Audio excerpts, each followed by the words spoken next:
8th of September. So according to the World Confederation of Physical Therapy, physiotherapists provide services that develop, maintain, and restore people's maximum movement and functional ability. They can help people at any stage of life when movement and function are threatened by aging, injury, diseases, disorders, conditions, or environmental factors. Physiotherapists help people maximize their quality of life, looking at physical, psychological, emotional, and social well-being. They work in the health spheres of promotion, prevention, treatment, intervention, and rehabilitation. To glorify and to grow each day as a professional, we at our College of Physiotherapy, NIPMED, take pride in organizing scientific sessions by inviting specialized and well-versed physiotherapists to inspire and guide our students to the right path of knowledge. And on this special day, we are honored to have among us one such efficient resource person.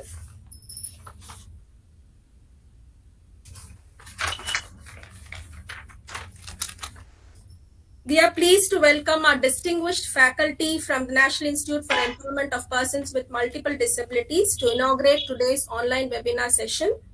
May I now request Shri Gurumurthy Sir, Rehabilitation Officer, Therapeutics, National Institute for Empowerment of Persons with Multiple Disabilities, to deliver the welcome address.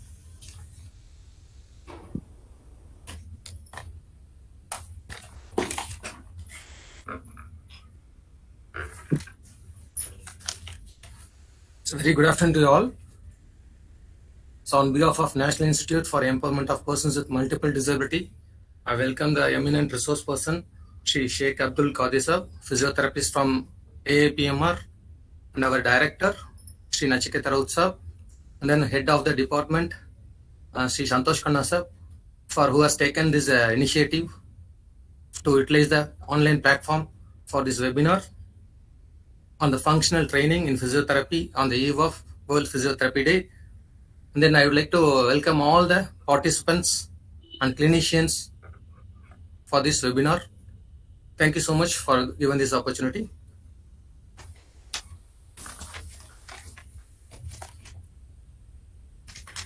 Thank you, sir.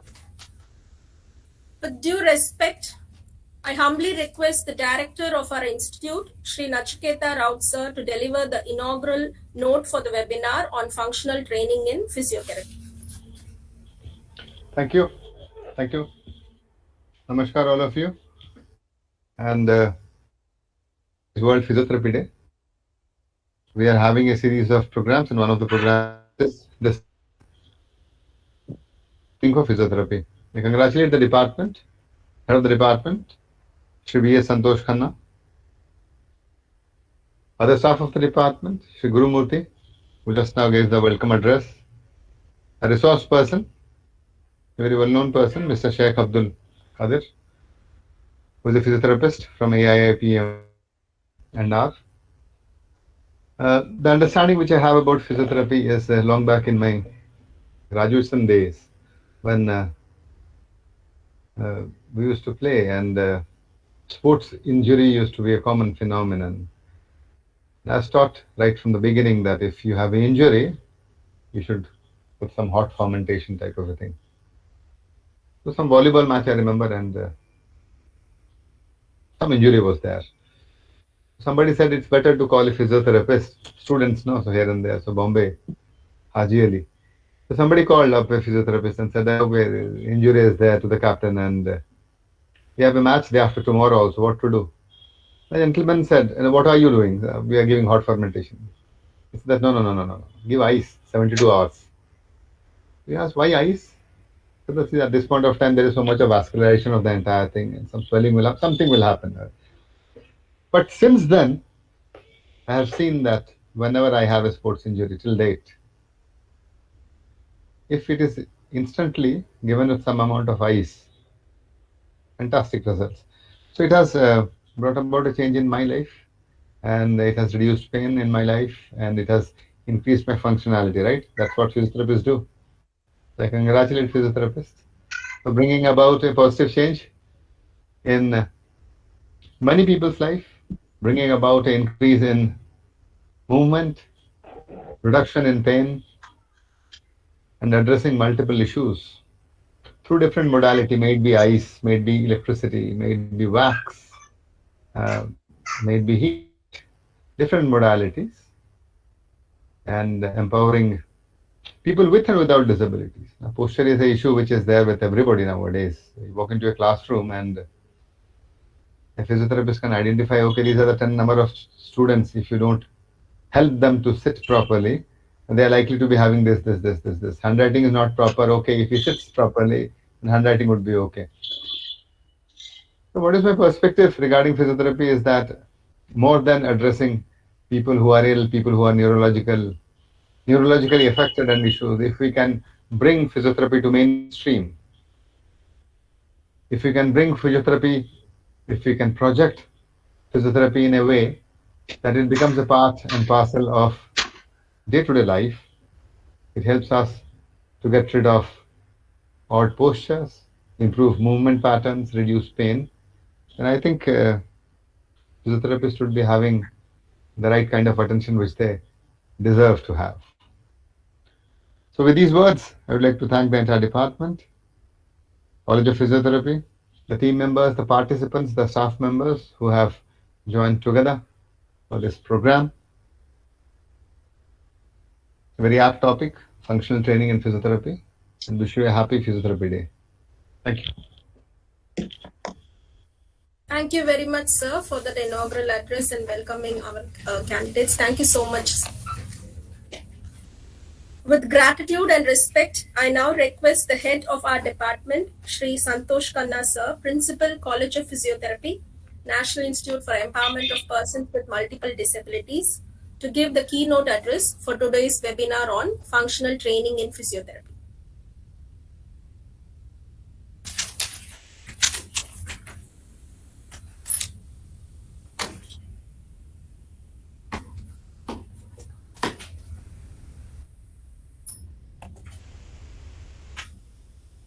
A very good afternoon to one and all present here.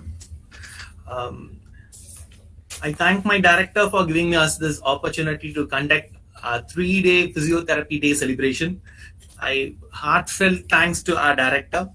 I thank the resource person who has eventually accepted to be part of this training program. So usually we do conduct a series of webinars out of this pandemic for parents and other professionals to keep them abreast about the activities of this institute. But this is very special for us because we have a very eminent resource person here who is going to talk on functional training of physiotherapy, because this is as part of the commemoration of the World Physiotherapy Day. When we talk about the functional training continuum, basically we always talk about the subconscious dysfunction, the conscious dysfunction, the conscious function, and the subconscious function.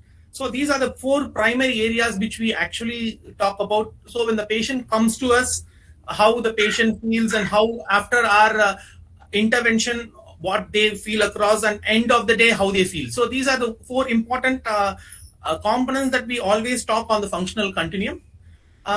Predominantly for any kind of injury, there are 3 important things that we need always try to keep in mind. That is, one is reset, reinforce, and reload. So these components, I believe these are very basic or rudiment informations that I am bringing across, because we have an eminent speaker who is going to actually enlighten us in most of those activities. I believe that he is going to highlight us on confusions and misconceptions of functional training and physiotherapy, what's movement, exercises, and how the function works, goals and functional training, with some examples and challenges. So not taking much of time and making participants to hear from the eminent resource person, I take this opportunity to thank you all, and I invite the resource person to give his enlightened talk. Thank you so much. Thank you, sir.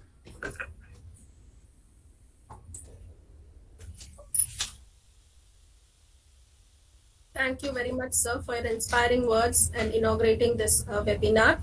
Dear students and fellow professionals, it's time to invite our special guest and resource person of the day, Mr. Sheikh Abdul Qadir, physiotherapist from All India Institute of Physical Medicine and Rehabilitation, Mumbai.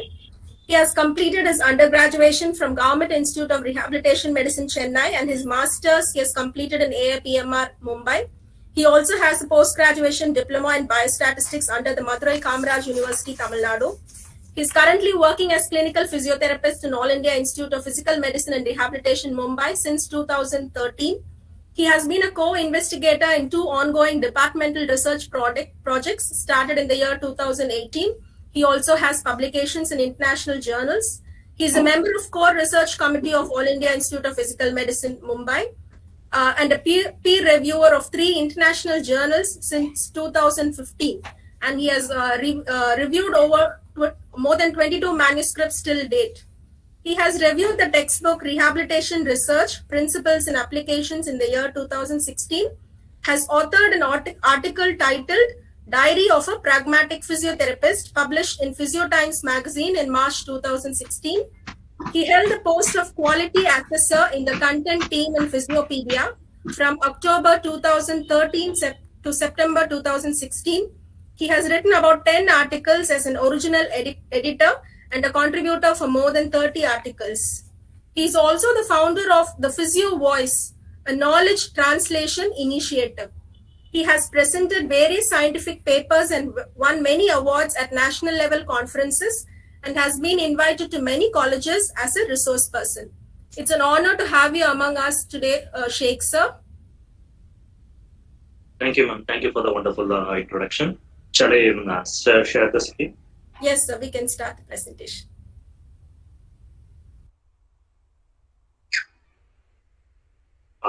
Is my screen visible in a slideshow mode? Hello? Is my... Not yet. No, sir, not yet.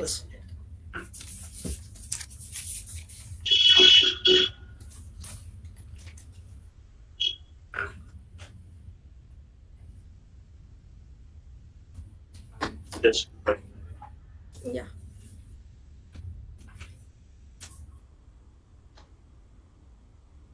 Now? Yes, sir. The presentation is starting. Yeah. It's fine now? Yes, sir. I'll check. Yes, sir. It's fine now. We can start. Yeah. To start with, it's immense pleasure and it's an immense honor to be a resource person for a renowned institute of National Institute for the Empowerment of Persons with Multiple Disabilities. I thank the director of this institute, and I also thank Department of Therapeutics and College of Physiotherapy, the HOD and the principal, and as well as the organizing team for giving me this opportunity. And also I would like to thank my good friend Arul Modi, who is the staff of this institute.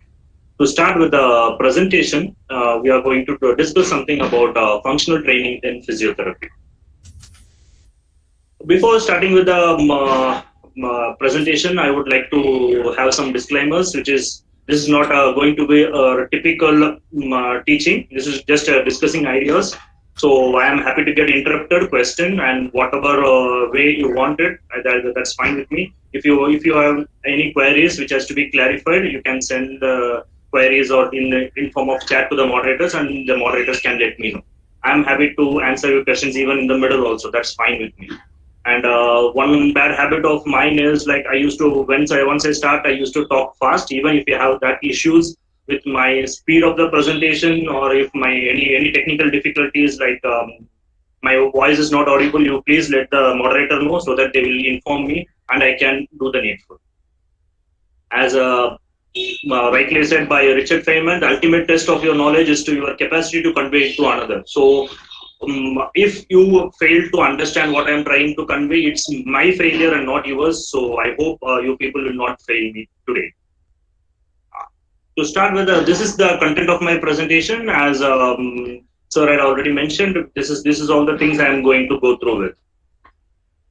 To start with the presentation, I would like to go through the certain scenarios which we would have encountered in our daily clinical practice. Let us consider this example.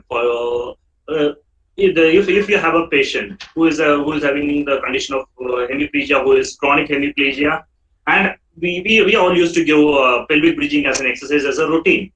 One fine day, a smart patient asked the therapist, what's the use of this exercise? In which activity this will help? And this makes the therapist actually wonder why we are giving pelvic bridging as a exercise as a routine, and what is the patient has to expect out of this. In a second scenario, a therapist is seeing a series of patients of conditions, for example, say osteoarthritis knee. Let us consider the first patient has the chief complaint of difficulty in walking for more than 10 minutes, and the second patient with the same condition has the complaint of difficulty in climbing stairs. The third patient comes with the complaint of difficulty in squatting. However, the therapists wonder if the exercises prescribed for all these patients seems to be somewhat related to dynamic quadriceps exercises or maybe isometric quadriceps exercises. Then the therapist, if a smart therapist, he would have to think when the complaints are different, how exercise can be the same. Let us consider another scenario. The therapist is reading literatures, and most of the research findings says that task-based or functional-based exercises or repetitive task training are more effective in improving the function. Then the therapist thinks if the function-based therapies are more important, or if it seems to be have more effective, then why the movements are more emphasized in therapy and not functional training? With these scenarios, I would like to start with the presentation so that I hope these things will be clarified at the end of my presentation. Okay, to start with, why there is so much of emphasis on function these days? It is like everything, each and everything seems to be like attaching that term function to it. Even to that extent, even passive modalities have started using the term that they have been using the term function. Why this sudden surge of function? So are we not improving the function right from beginning? Why there is a huge importance to function recently? It is there in early 2000s. So as the ICF had framed, as the ICF has been framed, the important and the focus has been shifted from impairments to activities and participation. Till that we have been more focusing on disease and what was the impairments. Whereas after ICF, the activity, the focus has been entirely shifted on how to improve a person's activities and how to improve social participation. However, the PT School of Education from the beginning has been focused heavily on impairments and in particular movement and its quality. As this focus has changed from impairments and disease to activities participation, every profession, it is not only this problem is not only with respect to physiotherapy, it is there for even every profession. Every healthcare profession tries to fit in, tries to analyze how their profession is suitable for that. And to that extent, since physiotherapists have been acclaimed as a movement specialist, movement scientist, even Shamve Cook textbook says physios and occupational therapists as applied motor control physiologists, we have been heavily focusing our talents on movements, and we have been proud to say ourselves as movement specialists and movement scientists. When the focus has changed from impairment to function, this problem, this question, this very basic question of if only function is essential, what's the need of a physiotherapist? If only achieving a function is essential, then there is what about the quality of a movement? A person can achieve a function, but with bad quality of movement, then what is the whole point of physiotherapist being there in achieving a function? All these questions had been. These are all the confusions or misconceptions about the functional training. To answer this, we have to understand what is movement at the first place. If we know movement is nothing but the product of the interaction between an individual, task, and environment. So the movement is generated or movement emerges when there is an interaction between these three important factors. It is individual, task, and environment. With this definition, it is very clear that the correction of impairment cannot be equated to a better movement. What I am trying to say, with a correction of impairment, we are targeting only individual and not about the other two factors. So, correction of impairment alone cannot fetch us a better movement. function is always an integral part of any meaningful movement. If you are doing any meaningful movement, obviously the function is going to be an integral part of it. It is impossible to influence any meaningful movement without considering function and environment. So we have to be very clear that movement and function is not something very different. Movement is the product of the interaction between the individual, task, and environment. So for a movement to be effective, there has to be the function involved in that movement has to be better in a context, in a meaningful context. So, okay, then if this is so simple, then why we have been focusing on single joint movements?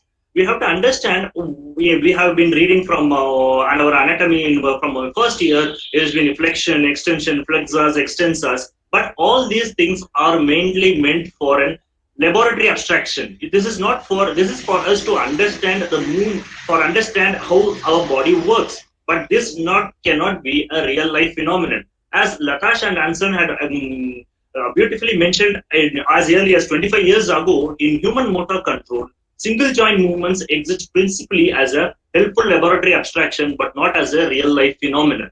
But this is where the actual confusion exists between the single joint movements and the multi joint movements. I hope none of our day-to-day activities happens via single joint movement. So any movement, any function has to be multiple joint, and that has to be trained or that has to be focused accordingly. The individual generates movement to meet the demands of the task being performed within a specific environment. When we are clear with this viewpoint or with this understanding of movement, I think function and environment will become an integral part of it, and we need not to focus only on the individual or the impairment. Okay, why? What about, we may think like, how can we have to go about with the exercises? There has been documented literature which says that muscle activation patterns, amplitude and timing and speed of the muscle force, type of muscle contraction, the length of muscle when peak force is produced, all appear to be specific to the action and the context in which it is performed. What I am trying to say here, for example, if I am training my elbow flexors, for example, bicep strength, if I am doing that in a supine position or in a standing position, but the strengthening this movement, doing this movement or strengthening the elbow flexors will not directly transfer to my real day-to-day life activities. Just like for eating, for hand to mouth, I need an elbow flexion. But the amount of muscle activation patterns, amplitude, timing will be different for those exercises, and as well as it can be different for the function. This is exactly been documented as early as 1957 itself, which shows a person, there is a difference in the strength which is being trained in a supine position and as well as in the standing position. What does this infer to us is there was a little transfer of training from one position to the another. So if we are assuming we are strengthening a muscle, we are improving the quality of movement at one particular position, we may not expect the same effect to be transferred into the function unless and until we specifically focus on those functions. Okay, what are to be the goals of the functional training? The goals of the functional training can be resolve, reduce, or prevent impairments in body structure and function wherever possible. I think as physios, we have been doing this quite well for some time. What we have to focus more, I feel, is we have to develop effective strategies and task-specific strategies for accomplishing functional task goals, which has to be specific for that patient. I would explain this detailing with some examples subsequently now. And also, we have to adapt functional goal-oriented strategies to changing task and environmental condition. Same task, for example, sit to stand, that has to be different for two different patients, depends upon the context. Even for the same patient, at two different environmental conditions, the performance will be different. We have to understand this, and we have to adapt goal-oriented strategies to maximize participation from our patients. Above all, what is the basic thing which we have to understand is these goals are not to be approached sequentially, but rather concurrently. Usually what we do is, what we think is, let me increase the strength first and then the function can be trained. No, because in other way, if you are training the function, the strength required to do that function also is going to be improved. So this impairment mitigation and functional training need not to go separately or in a hierarchical manner, but this can go rather concurrently. You may be wondering, these are all most of these are all very theoretical. This cannot be applied into a clinical scenario. I would like to emphasize this with certain examples. Sit to stand. This is one of the very basic exercises or training which you used to give, and you may wonder, this is training. But what we do as a sit to stand training, in that sit to stand, our focus is majorly on the quality of movement, how the foot placement is, how the person is propelling the body forward, how he is able to get up weight bearing and symmetrical weight bearing. All these things has been emphasized. I'm not saying leave out all these things, but apart from this, we have to emphasize on certain other things also. For example, if you are asking the patient to do sit to stand, the patient will be doing the way you want. In a very the quality would be very good. The symmetrical weight bearing may be there, and he would be crossing his shoulder to till the knee. Everything he would be doing. But have you noticed, when you have just end the session and when the patient is about to leave, and for that moment, if you are seeing him, he would not be doing the same thing. This means our training has not been transferred into his function. What can we do? How to improvise this? My suggestion would be, we have to master the task. Mastering a movement can happen only if we target all the three components. That is the individual, which we are already doing, and as well as the task and the environment. So what can we do? We can, in real life, the sit to stand is not going to be an exclusive function, because if I am standing from my sitting position, obviously I'm going to walk, or I have to do some other activities. So this training can be modified into such a way where we can keep stools of different heights at some distance, so that the patient can get up, walk to a certain distance, sit down, and again get up, walk to a certain distance, and sit on a chair of a different height. By this way, we are mimicking a real functional activity. These are all just an example where you can implement functional training, and not this is the only way of doing it.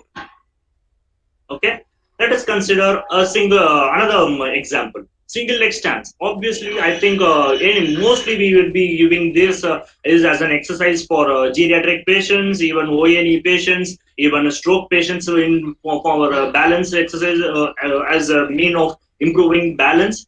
But when we analyze this single leg stance in real life activities, what are all the real life activities we may need? Obviously, we may not need a single leg stance for 30 seconds as we used to do in an exercise program for any real life activities. But there are certain functional tasks which require single leg stance, like wearing a pant. But wearing a pant doesn't involve only single leg stance. It involves bending your trunk down, reaching to the pant, and flexing the other leg, and actually wearing a pant. So rather than doing it as only single leg stance, we can ask if the patient has this issue. Then we can use this itself as a training activity. What we can do is, we have to simulate as much as possible to mimic these activities. And also, single leg stance is being used, is required for your gait activities, and also to ride, to get into a bike. How many of us actually ask the patient or train the patient to get into the bike? Why? We would have been doing single leg stance separately. We would have been doing hip abductor strengthening in a way differently. But This task requires combination of all these, and the timing and the efficiency can be trained only via training the function. So we can mimic this activity itself as an exercise, like standing on one leg and then abducting your leg so that you can get into the vehicle. Even being a pillion rider for people with disabilities would be a difficult task. It has to be trained. That has to be trained in a way which actually mimics that task. Second, squatting. Squatting is one of a very again, we all use this as an exercise, and again it appears to be very functional based exercise. But what we are more focused on squatting is, we have been more focused on how the back should be, and how whether the shoulder should cross the knee or not, and how the patient goes down and how the patient gets up. If we are thinking even for a ONE patient, ONE patients, almost most of the patients are going to say the complaint of, I am having difficulty in toileting activities. I have to spend at least 10 to 15 minutes of my entire day in that position, whereas that is being very painful for me. So if we are going to train that task, if we decided to train that task, merely doing this simple squatting may not be enough. However, we have to understand that squatting for a toileting activity requires maintaining that position in that position for a particular point of time, as well as the upper extremities are involved in lifting a weight and for personal hygiene purposes. So we have to mimic these activities. I am not saying we have to mimic these activities where the patient is doing certain upper extremity activities which mimics the need in our training program.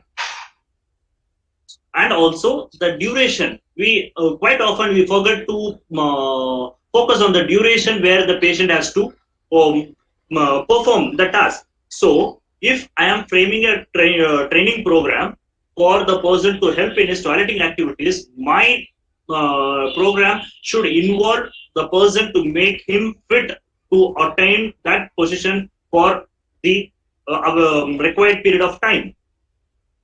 Again, breathing exercises. After COVID, we are all been very much focusing on breathing exercises. Yes, of course, breathing exercises have some value on the acute stages, or when the patient is in ICU setup or in a hospital stay environment. All these things is fine.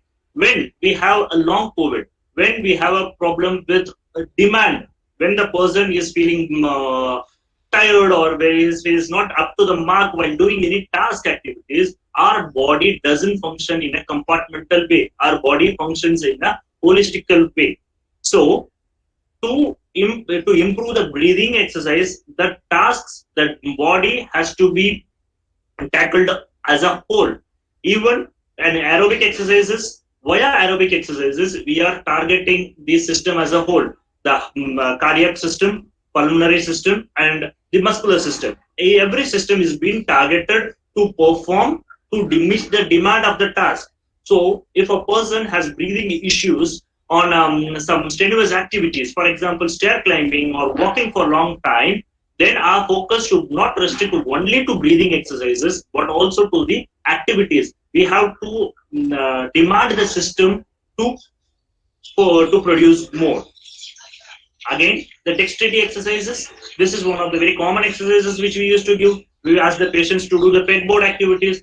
But for any dexterity, it has been very much proven that visual presence of the object that is to be reached has to be there. What I am trying to say, if a person has to reach for the brush or the paste for his activities for daily living, the brush or the similar product has to be there in front of his eyes. Why this is essential? Because during the reaching stage itself, if you have noticed, if you are reaching for a bottle, you will not form the grasp. Your grasping of the hand doesn't form once you reach the bottle. It reaches much early. It takes place much early. So the programming within your body system, within your biology happens much earlier, even before you reach for the object. So for any meaningful training, that object has to be there in front of the patient.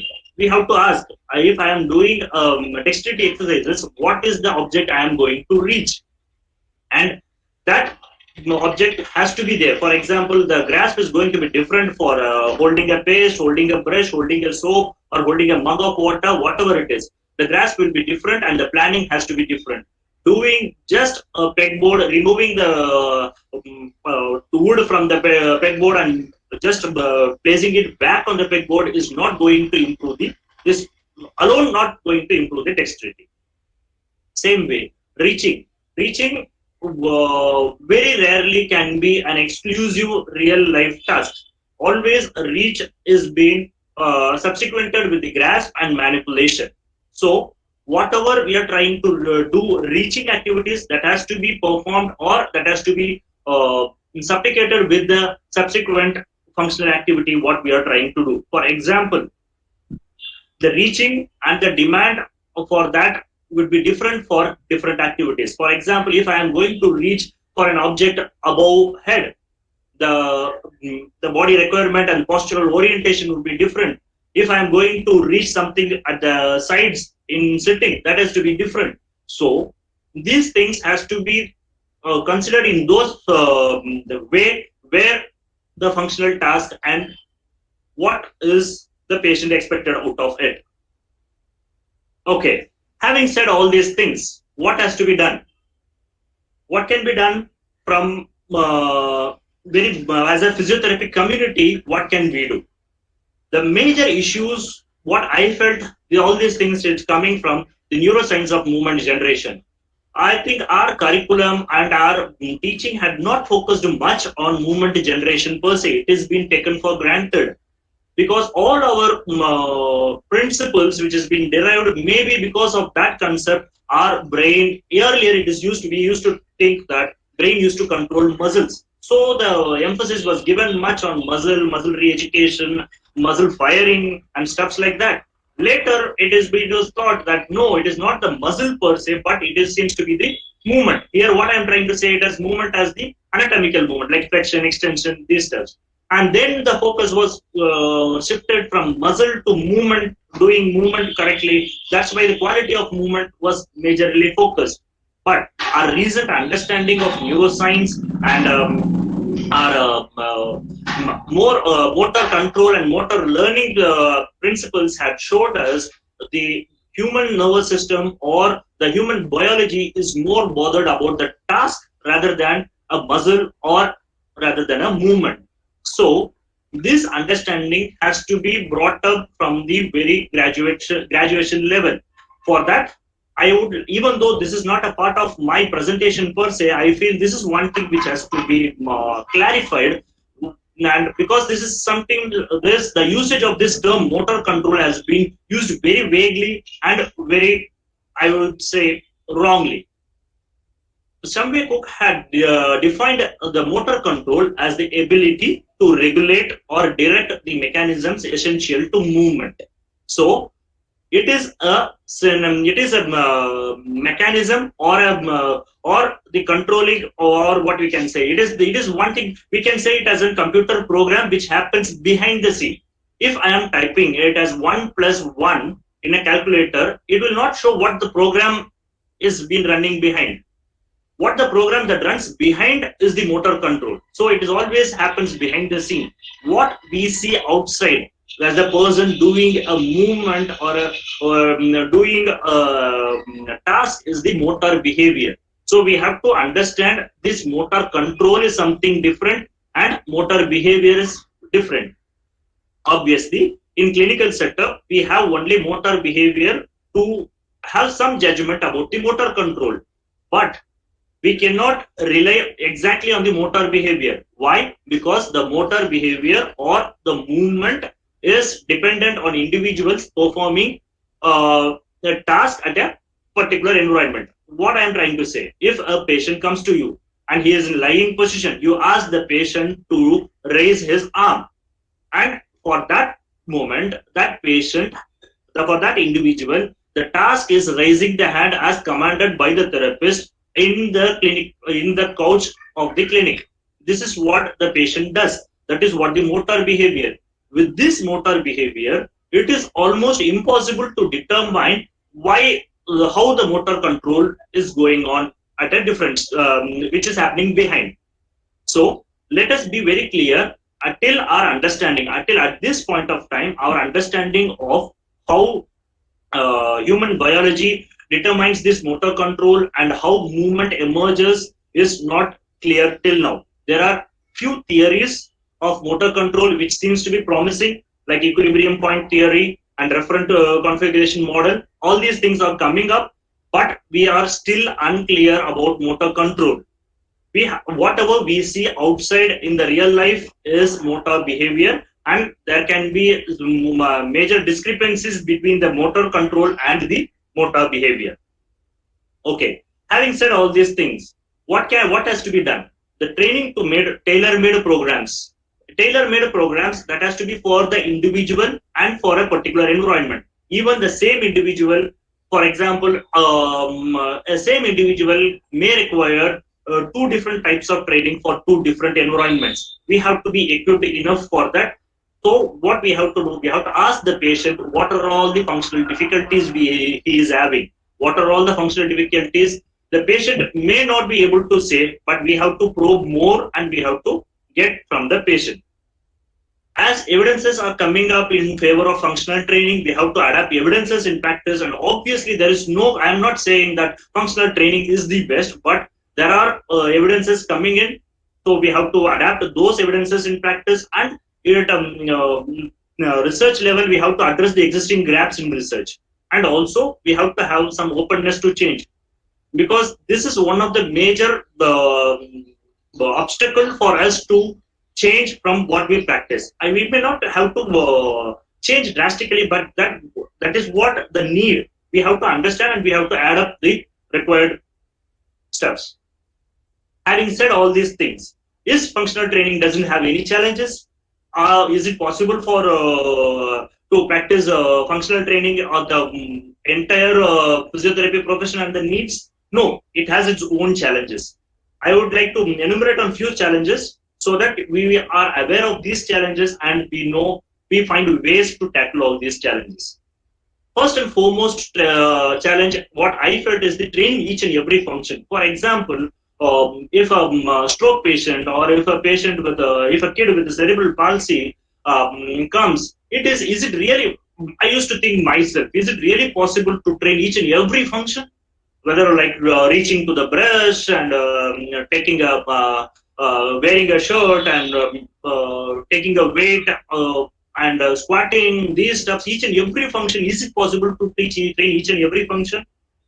We may have to find a way for that. What can we do is, at least we can ask the patient, what are all the top 5 functional activities which the patient is finding difficulty with?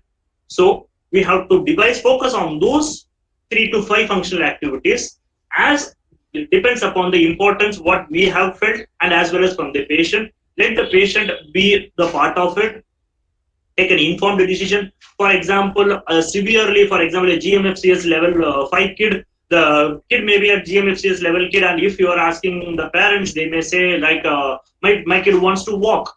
That is completely fine from a parent's point of view. But what we have to, as a therapist, we have to make the understand what is the dire need at this point of time. Let the patient be somewhat independent at certain basic activities, like moving from one end of the bed to the other or moving within home. We can focus on those steps. So this segregation of top 5 activities, top 3 to 5 activities, has to be done in consultation with the stakeholders, that is patients or the parents, and we have to frame a program. Again, this is a very common question which we encounter when we talk about functional training, is how can you frame a training program for a severely affected, for example, a stroke patient who has a complete paralysis of the entire upper extremity, which is quite common scenario, and how to train with this. What we have to see at this point of time is whether for such activities we have to see that the patient is not bothered. For example, if you had seen a stroke patient with a complete upper extremity paralysis, always be holding his hand with the non-affected hand also. So this becomes the affected at the upper extremity becomes the liability for the non-affected extremity also. This reduces the activation. This reduces the activity and the participation of the individuals. So we have to make the patient understand, and we have to train accordingly, so that severely affected arm can at least be used in a very minimal way. Even if it is 10 to 15%, we have to frame a protocol accordingly. Another thing is training a program at acute stage.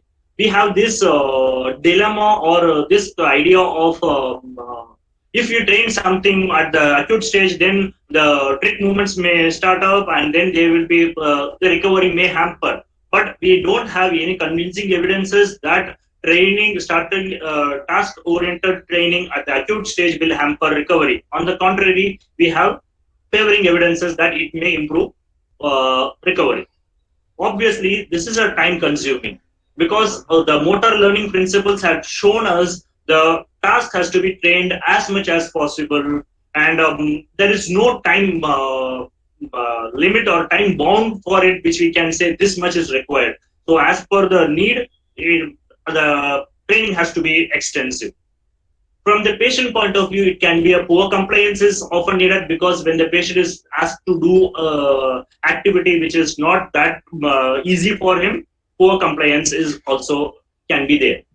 Apart from all these things, tendency for normalcy. If you are attempting to do some functional training, there can be some variations from as the patient has been doing. For example, if you are training a walking training or a sit to stand training or for a squatting training, the patient will compare. For a stroke patient, the patient will compare himself how he does before the lesion, before the paralysis, or a kid of a cerebral palsy patient can their parents can compare their the way the kid does with other kids. So the tendency for normalcy. This normalcy has to be explained. What is normal for that kid? That has to be explained. All these things, functional based training requires effective management, effective explanation, and effective understanding from the therapist as well as from the patient side. So my take-home message is that physiotherapy management is not problem-based. We can't have we can have physiotherapy for exclusive physiotherapy for an ONE and exclusive physiotherapy for a stroke or for any condition. It has to be the problem-based. What is the problem of the patient? Why the patient has come to us? Functional training is nothing but using real-life tasks as an exercise. It is like segregating and mimicking the functional real-life task as much as possible as to improve using exercise as a task. And also, training aimed at improving the performance should be specific to what is to be achieved. The same condition, two different patients can have two entirely different level of training.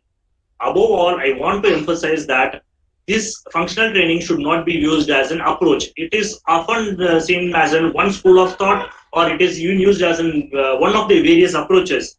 If we understand movement properly, then functional training would be an integral part and it would not be one separate approach. If there is any questions, I am more happy to discuss. Thank you. Thank you very much, Sheikh sir. Can I stop sharing now? Yeah, you can stop sharing. Thank you very much. That was such a wonderful presentation. It was very, very informative, actually.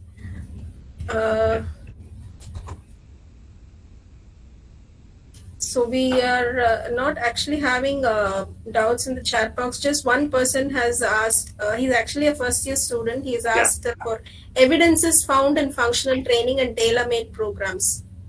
Evidences found. What very frankly,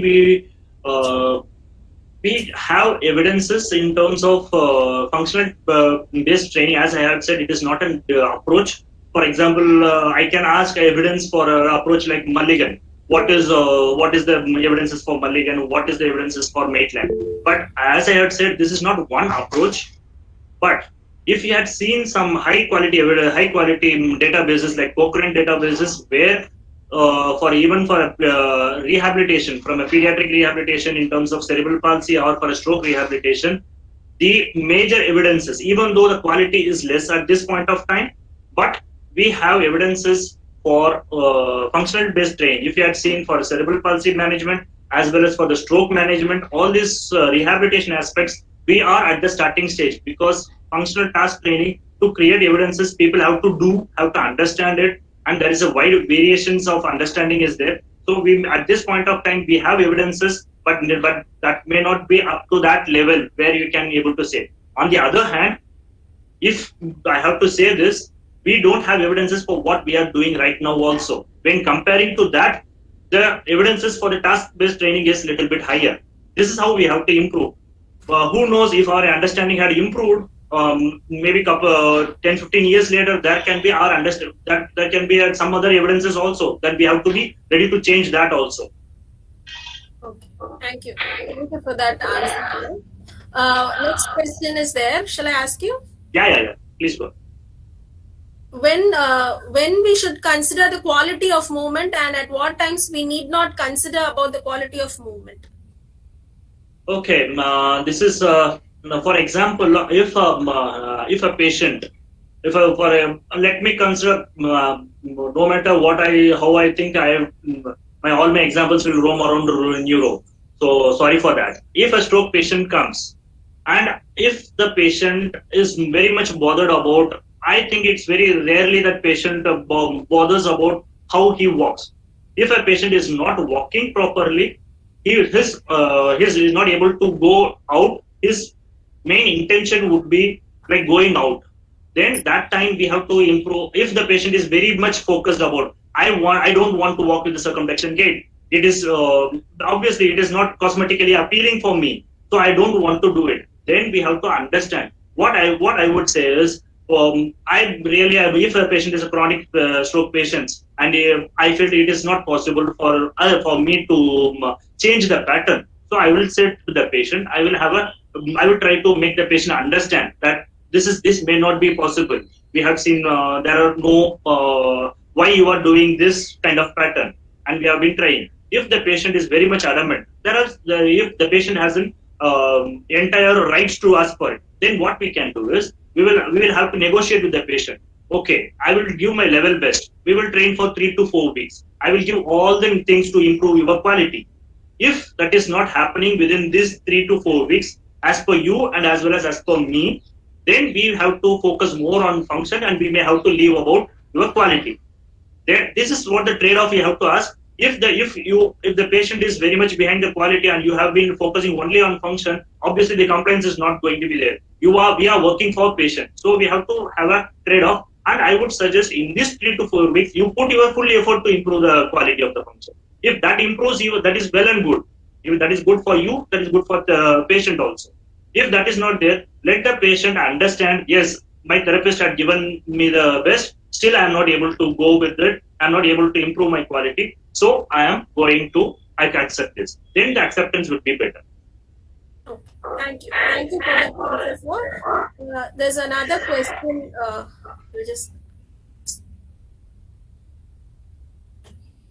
Sir, in osteoarthritis, isometric exercises are really required. Can't we go directly for weight bearing, as our daily activities are weight bearing only? Okay, for this question, then I may give the answer with if I am giving my answer, then it may have been biasing you. I would ask at the first place, what made you to prescribe the isometric exercises? Whether it is because we have learned that way, even everyone we have learned keeping your fist below the knee and asking the patient to press. Even I do. Even today I have done it. So that's not a what I'm trying to say is, first of all, ask this question: why we are doing that exercise? What are we going to expect out of it? For example, if there is an acute inflammation, if the patient is very much apprehensive, to let the patient know whether he is okay with that. what I do is, I would have a certain first set of exercises. I would see whether the patient is complying enough, how the patient is performing, all these things to see as a warm up, or as a this is a tester for me to know how the patient is complying. If I'm going to say like if you're not able to do squatting, I will just train squatting. The patient's mindset may not be up to that level. You have to gain confidence with them. You have to listen to them. So as a initial part, I would be able to do it. For example, if the patient is very reluctant, very old patient, if they are say, or else very classical scenario is patients from the village side or who are the manual laborers, they say, I am doing work all through the day. What are you asking me to do? All these things in those times where I may not be required this for any therapeutic effect, but for the patient effect, or for I don't know. I can say this as a placebo effect to start with. I will start with this. So go slow, and then I can come out of this. What I want to say is just be clear of what to expect from this. If I am expecting any functional improvement out of isometric exercise, then I am failing as a therapist. If I am doing this as a part, just as to pacify my patient, then that's fine. Okay. So nice answer, sir. Thank you so much for that. There's another question for you. Can you please tell the difference between motor control, motor skill, and motor behavior with examples? Okay. Motor control, as I had said, motor control is something which your CNS does or your human body does. So that is happening. The planning activity or we are not up to that level to know how a human produces movement. What are all the mechanisms which is going on behind? So that is something which is different. Okay. Motor skill was asked. Motor skill and motor behavior, right? Yes, sir. Motor control, motor skill, and motor behavior. Motor behavior. Motor behavior is what we see outside. If I am flexing my elbow, this is my motor. This is what you see outside. This is the motor behavior. How my hand has behaved. How my legs have moved. Whatever we are seeing outside. That is what the motor behavior. Why I am saying this, you may wonder what is the difference, because if I am walking in front of in a conference or in a seminar, I may walk differently, whereas in my home at my leisure time I would walk differently. In a beach I would be walking differently. So the motor behavior will vary as per the environment, and as well as if I am in a good mood, I may walk with a bright brisk posture. So the motor behavior is one thing which is visible to outside, and that can be changing as per the environment and as per the task. And motor skill is what, when we are repeatedly doing a motor behavior, or when we are repeatedly doing a movement, that movement will become a skill. Then if that is what we want our patients to develop motor skill. For us, Sir, there's a problem with your audio. riding. Check, sir. Just a second. Yeah.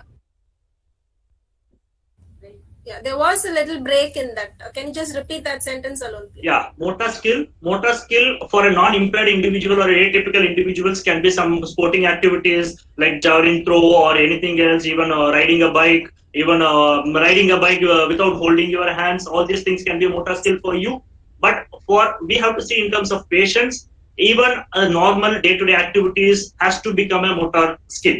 For typical individuals, over the years, we have developed that. We have done the movements thousands of times and in different environments without we knowing. So that has become a motor skill. For a patient or for an individual with some needs, we have to make each and everything as a skill. Thank you. That was such a lovely answer. Thank you so much. Thank you. There's so many more questions, I think. Just a second. Can you take it? Can you take the questions? You have the time? Yeah. Okay. I will come to know how I had taken the presentation only with the questions only. So I am more happy. Great. Okay.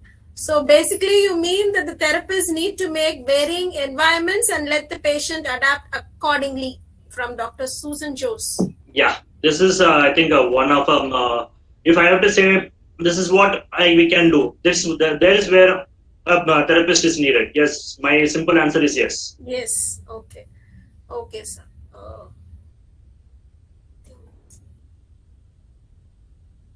For that question, I would there may be some hiccups in that. This can be a very generalized statement. For example, if a patient with a stroke patient, there can be a learned non-use phenomenon. The patient would not have used it for any reason. For any reason, the patient, even though this is one of the very classical examples I always used to say. When a patient is, if you have noticed a stroke patient doing sit to stand activity, he will be holding his hand like this and do sit to stand. Okay, this is one of the tasks which he is being able to do it. But what is the, even though he is able to do the task per se, but what is the problem with that? If the patient has to hold something in his hand, for example, even a simple walking stick, he says he has to use it. That time, this hand is not available to hold it or to take a bottle of water and then get up. That is not there. This is also a pattern which has been used when, if the learned non-use phenomenon has been coming into the picture, then I would be breaking that. Then I would not just make him adapt to these things. Then I would make him work. No matter how much, even if he is not able to do any movement with this, at least let the hand be free. These things, that is a small caveat in it. It is not just like that. You will just allow the patient whatever he is doing. You have to see whether if there is any learned non-use, whether that is necessary, really necessary. Then we have to avoid that, or we have to make just do the sit to stand training with holding something in the hand. But we usually used to do this. I don't know. That may not be the right way. Okay. Yeah. Thanks. So next question is 1 second. At what stage when we need to incorporate functional training? At what stage of our treatment do we incorporate functional training? Yeah. This is again, as I had mentioned in the challenges, this is one of the things which is usually being taught as a functional training is something which is compensatory. Sir, your audio is being cut. I don't know if the... Am I audible now?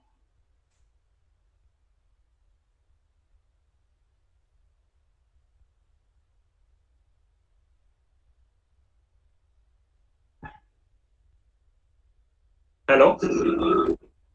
Okay. As I had said, there is a challenges. It has been usually thought that functional training is meant for chronic stages, or when we are making the patient to allow for the compensation and stuff like that. But what we are trying to say is, even at acute stages, even at that stage, what is required can be done accordingly. For example, if we in acute stage, even in ICUs, we are making the patient, even in ICUs level, we can do the patient do functional activities, but that has to be appropriate enough to that environment. For example, even if you're training a patient from supine to side lying or even to sitting, that is also one of the functional training. That can be started as early as possible. Only evidences which is not in favor of task oriented, or that can be said as a very early mobilization, is within 24 hours after the insult, after the stroke occurring. Within 24 hours we cannot do much. Other than that, after that, anytime, it is only the skill of the therapist to determine what training has to be given. Yeah, is there any question? Any other question?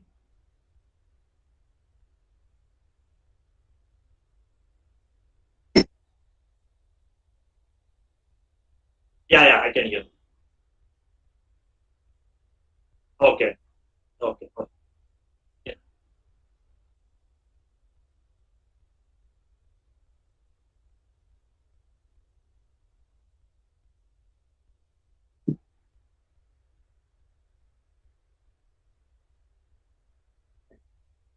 Thank you, ma'am. Thank you for the opportunity. Yeah. Sure.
Thank you.